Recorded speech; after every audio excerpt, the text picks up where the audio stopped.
Hi friends, இன்றைக்கி என்ன பார்க்க போகிறோம் அப்படின்னா கொள்ளு ரசம் தான் பார்க்க போகிறோம். நான் அதுக்கு கொள்ளை கொஞ்சம் ஒரு அரை மணி நேரம் ஊற வச்சுட்டு வாஷ் பண்ணிக்கிறேன். நீங்கள் வறுத்துட்டு கூட அதை வாஷ் பண்ணி வேக வைக்கலாம். நான் ஊற வச்சு அதை கழுவிட்டு தண்ணி தேவையான அளவு தண்ணி ஊற்றி குக்கரில் கொஞ்சமாக உப்பு ஆட் பண்ணி அதை இப்போ வேக வைக்க போகிறோம். கொளுத்தவனுக்கு கொல்லை கொடு அப்படின்னு ஒரு பழமொழியே இருக்குது. இந்த கொள்ளு சாப்பிட்றதுனால உடல் எடை ரொம்ப நல்லா குறையும். வாரத்தில் 2 தடவை இல்லை 3 தடவை சாப்பிட்டோன்னா சூப்பராக வெயிட் லாஸ் ஆகும். அதே மாதிரி கிட்னி ஸ்டோன் அதெல்லாம் இருக்கிறவங்க கொள்ளு ரசம் வச்சு சாப்பிட்டீங்க, இல்லை கொள்ளை வேறு எப்படியாவது எடுத்துக்கிட்டிங்கன்னா ரொம்ப சூப்பராக உடல் எடை குறையும். அது வேக வச்சாச்சு. நம்ம இப்போ மிக்ஸி ஜாரில் பூண்டு கொஞ்சமாக கொள்ளும் சேர்த்து மிளகு சீரகம் எல்லாமே சேர்த்து வெங்காயம் தக்காளி எல்லாம் சேர்த்து அரைக்க போகிறோம். கொஞ்சம் கொரப்பாகவே அரைச்சிக்கோங்க, ரொம்ப ஃபைன் பேஸ்ட்டாக அரைக்காமல் இந்த மாதிரி. இப்போ இதை ஒரு பாத்திரத்தில் ட்ரான்ஸ்ஃபர் பண்ணிக்கலாம். வாங்க, பாத்திரத்தில் ட்ரான்ஸ்ஃபர் பண்ணியாச்சு.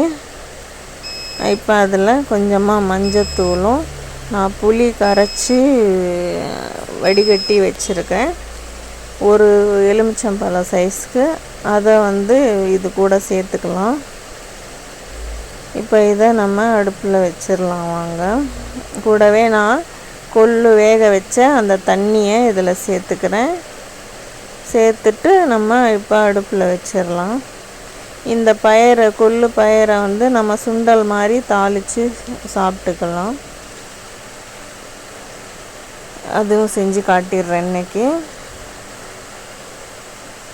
இப்போ நம்ம கொள்ளு ரசத்தை அடுப்பில் வச்சாச்சு. இது கூடவே தாளிப்பு கடுகு உளுத்தம்பருப்பு வரமிளகாய் கருவேப்பிலை போட்டு தாளித்து அதையும் கொட்டியாச்சு. அது பொங்கி வரையில் கொத்தமல்லி சேர்த்து நம்ம மூடி போட்டு மூடி வச்சிடலாம். இதை பொங்கி கொதிக்க விடக்கூடாது, ரசம் மாதிரியே தான் இதுவும்.